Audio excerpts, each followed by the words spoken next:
The Cleveland Cavaliers just made a blockbuster trade before pretty much the end of the offseason, trading for Donovan Mitchell. And this is actually one of the biggest shockers because during this entire Donovan Mitchell sweepstakes, I don't feel like there was any legit rumblings about Donovan Mitchell actually ending up on the Cavs. But the NBA loves to pull tricks on you, and man, was this something. The Cavaliers gave up Colin Sexton, Lauri Markkanen, Ocher, 3 unprotected first-round picks, and 2 pick swaps for Donovan Mitchell. Now the picks might seem like a lot to give up, but to get a star like Donovan Mitchell, who ranks in the league like from the 15 to 20 range, you're going to have to give up a lot. So in this video, I'm going to go over my pros and cons of this Donovan Mitchell trade, as well give my take on if the Cavs should be taken as legit contenders or not. So the first thing that you should look at in a trade, in my opinion, is first see the benefits that the players you're trading for can add to your team. The Cavs are trading for off-rip one of the best 2 guards in the league, who's also one of the best scorers and on-ball creators while being a very good pull-up 3-point shooter in the NBA. The Cavs were ranked 15th in the NBA in 3-point shooting percentage and were 22nd in attempts. And Donovan Mitchell shot 35% from 3 on 9.8 attempts a game last year. And I know people might look at that 35% and roll their eyes on it, but you have to understand that if you're shooting 35% from 3 and you're doing it on a high degree of volume and most of your shots you're creating for yourself, that 35% looks more meaningful. And as you can see on this graph, when it's filtered to 3-point shot making and 3-point shot creation, Donovan is towards the top of the list, while also factoring in that he's one of the best pull-up 3-point shooters in the NBA. He shot 38.2% on 3.9 attempts a game, which ranks as one of the best in the entire NBA. And that pull-up 3-point shooting is going to be very valuable to the Cavs offense because defenses are going to be forced to shift more outwards to try to prevent that shot from Mitchell, which will in turn create a lot of advantages and is going to kill any defenses that try to play a drop coverage.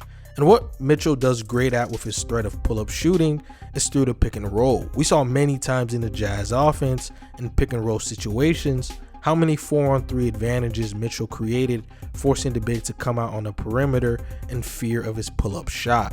And he's very good at leveraging his pull-up shot making to make his finishing easier.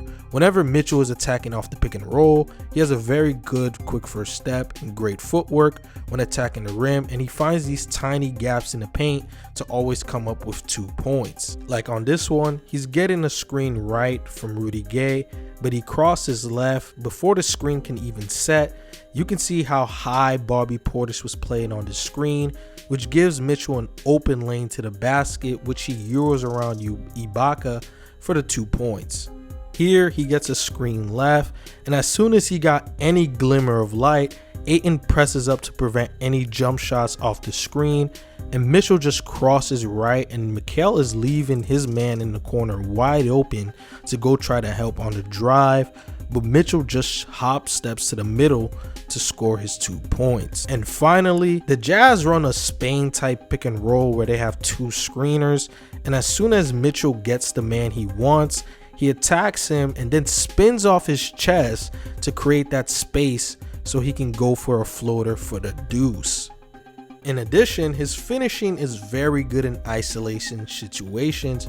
If he gets a running start, it's almost impossible to keep him out the paint because of how quick he is and how good he is at attacking a defender off their back foot. Having a dual threat like that as your primary scorer is automatically going to boost the Cavs' offensive ceiling when you can have a guy like that be so dangerous in a multitude of scoring situations.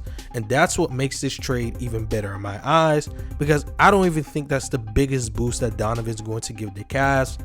I actually think it's going to be his playmaking. The Cavs last year were a very average to below average offensive team, and the only reason why they weren't just outright below average was because of Darius Garland. The Cavs had a 113.6 offensive rating whenever Darius was on the court, but when he was off the court, that would plummet to a 103.0 offensive rating.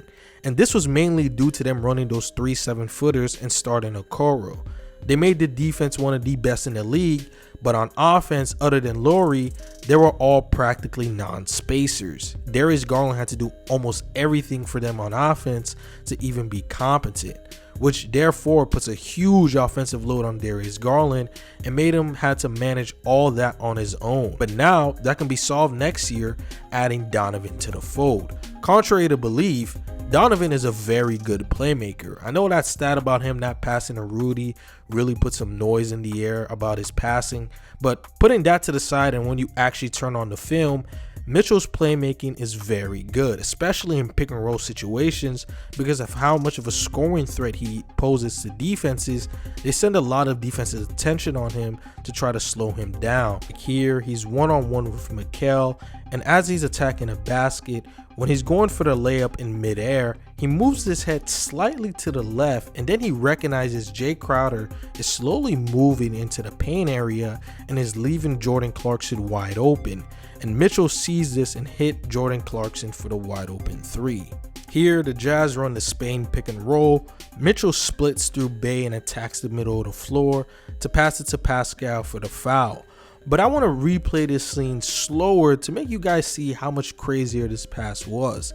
As Mitchell is attacking the rim, he jumps in the air as if he was going to try to finish this layup over Trey Lyles, which forces him to commit to Mitchell, which only leaves Pascal wide open, and Mitchell finds Pascal, and then he eventually gets wrapped up for the foul. Just imagining a Donovan and a Jarrett Allen pick and roll seems really scary to think about because Donovan's rim pressure when he's attacking the rim is very ferocious, and now adding Jarrett to the fold, who's one of the best big man roll mans in the league while having one of the best catch radius around the rim, definitely expect Donovan to be throwing more lobs off the screen. Now, Donovan isn't some perfect passer. His entry passes and his dump off passes are going to need some more work because there were times where Donovan would force the action too much instead of letting the game come to him, which would hurt some of his playmaking value. But nonetheless, I still think the pairing of him and DJ as a backcourt will work wonders. D-Mitch isn't that much of a ball dominant player and is a very solid off-ball player, so DG will still be able to run the offense as an engine without having to worry about Mitchell ruining it up. And that same rule would apply for Mitchell, where he's actually going to be playing with a very nice off-ball mover and an elite three-point shooter and spacer in Darius Garland. They both can just take turns running the offense. When JB Bickerstaff is going to be staggering their minutes, it's going to be really fun to see how JB Bickerstaff is going to be able to manage DG and Mitchell in the offense. So with the offense pretty much covered, the only main concern people will have with the D-Mitch addition is the defense. It's pretty much well documented D-Mitch isn't a good defender at all, and DG isn't good either. So the backcourt defense can be an issue. However, the personnel that the Cleveland Cavaliers have with Mobley and Jarrett Allen in the front court, we saw last year how much they were floor raising that defense. When Jarrett and Mobley were on the court with each other, the Cavs had a top 5 defense in the entire NBA. So they should be able to cover up for D-Mitch's lack of defense with their top tier rim protection. Honestly, me personally, I really like this trade for the Cavaliers. Donovan Mitchell is one of the premier stars in this league. The Cavs are willing to give away assets for him, and I know they gave away a lot of picks, but if the Cavs can make consistent playoff runs for the foreseeable future, those picks are really not going to be valuable for a team trying to compete for a championship. The Cavs' future is still just as bright, I thought, before the trade, and after the trade, I still think it's very bright. D-Mitch is still only 25 years old, so he fits the timeline, and now you can potentially have a big four between Darius Garland, Jarrett Allen, Evan Mobley, and Donovan Mitchell.